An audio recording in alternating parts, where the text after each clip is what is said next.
नमस्कार। अनुकंपा नियुक्ति ये एक ऐसा विषय है जिस पर काफी चर्चा होती है। एक तरफ तो ये मानवीय सहायता लगती है, दूसरी तरफ सरकारी नौकरियों के जो नियम है। आज हम इसी पर थोड़ी गहराई से बात करेंगे। हमारे पास कुछ अदालती फैसले हैं, कुछ नीतियां हैं, इनसे समझने की कोशिश करते हैं कि आखिर ये है क्या। हाँ, मतलब इसका असली मकसद क्या है, कौन पात्र है, और कोर्ट्स ने खासकर ये जो समानता वाले सिद्धांत हैं संविधान के, उनको लेकर क्या कहा है। बिल्कुल। तो चलिए शुरू करते हैं।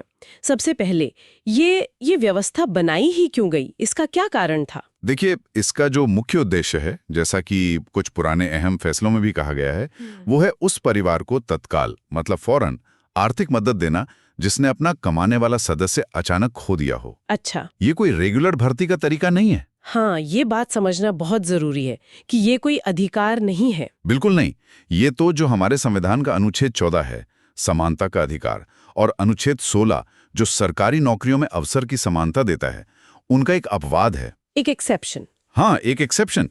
इसे बहुत ही जरूरत पड़ने पर एक मानवीय कदम की तरह इस्तेमाल करना चाहिए, नियम की तरह नहीं। सही कहा। और यहीं पर मेरे ख्याल से वो पात्रता वाला सवाल थोड़ा पेचीदा हो जाता है ना, कि कौन असल में इसके लिए योग्य है। पारंपरिक रूप से तो शायद विधवा, बेटा या अविवाहित बेटी ही आते थे इसमें। हाँ, पहले यही माना जाता था, लेकिन देखिए समाज बदल रहा है और अदालतों का नजरिया भी।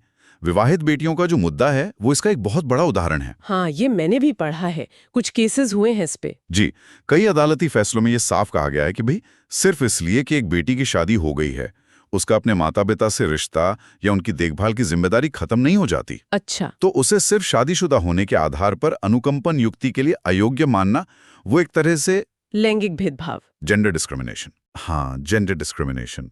और ये संविधान के अनुच्छेद 14 और 15 जो किसी भी तरह के भेदभाव को रोकते हैं, उनका उल्लंघन है।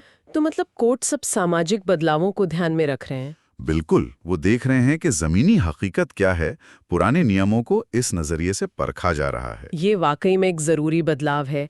अच्छा, एक और स्थिति है जिसके बारे में सोचा जाना चाहिए। हाँ। दूसरी शादी से जो बच्चे होते हैं, क्या वो पात्र हैं? हाँ, ये भी एक अहम सवाल है और इस पर भी अदालतों ने स्थिति काफी स्पष्ट कर दी है।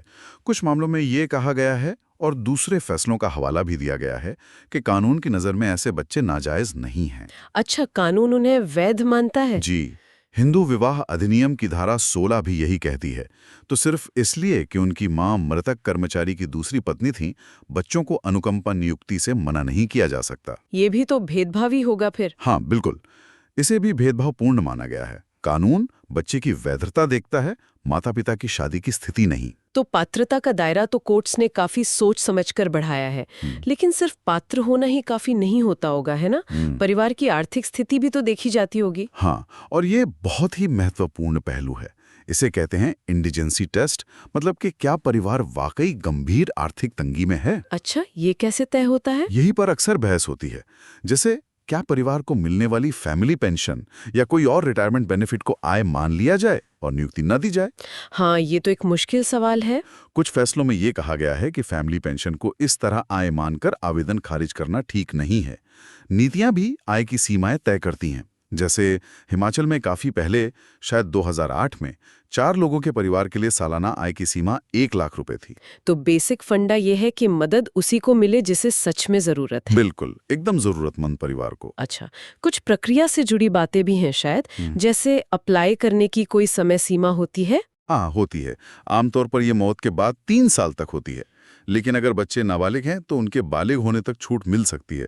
ये नियमों में लिखा होता है। और क्वालिफिकेशन में भी छूट मिल सकती है? हाँ, खासकर क्लास 4 पदों के लिए, और विधवाओं के मामले में नियमों में अक्सर थोड़ी नरमी बरती जाती है। और एक और बात ध्यान रखने वाली है कि कौन सी पॉलिसी लागू होगी।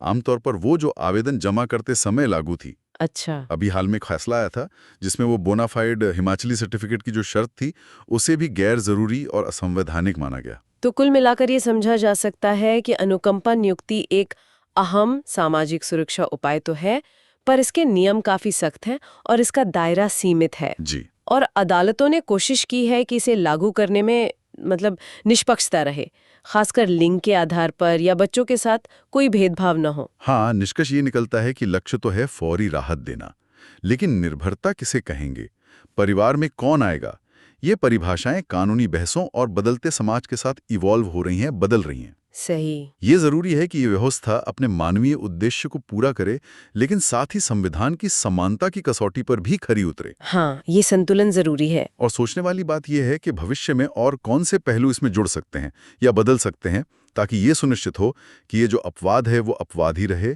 और मदद सिर्फ उन तक पहुंचे जिन्हें वाकई इसकी सबसे ज्यादा जरूरत है। ये एक लगातार चलने वाला विचार विमर्श